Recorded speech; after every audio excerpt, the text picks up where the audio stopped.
দিনভর তিতাস গ্যাসের অবৈধ সংযোগ এবং অননুমোদিত লোডের বিনিময়ে সংগ্রহ করা হয় ঘুষের টাকা। এরপর সেই টাকা ভাগাভাগি হয় সরকারি দপ্তরে বসেই। সবাই সবার অংশ বুঝে নেন। যেই কক্ষে টাকা ভাগ বাটোয়ারা হয় তার অন্য পাশেই প্রধান কর্মকর্তার কক্ষ। অভিযোগ রয়েছে, অফিসের প্রধান কর্মকর্তা বা ব্যবস্থাপক মশিউর রহমানের যোগসাজশে দিন দিন আরও বেপরোয়া হয়ে উঠছেন নিম্নপদস্থ কর্মকর্তারা। তিতাস গ্যাসের ফতুল্লা আঞ্চলিক বিক্রয় অফিসে এমন কয়েকজন কর্মকর্তার টাকা ভাগাভাগির কয়েকটি ভিডিও এসেছে কালবেলার হাতে।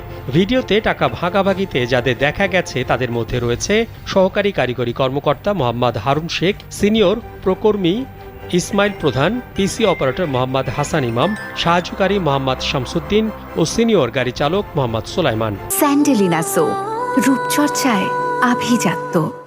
দেশের গ্রাহকদের উন্নত সেবা, প্রাকৃতিক গ্যাসের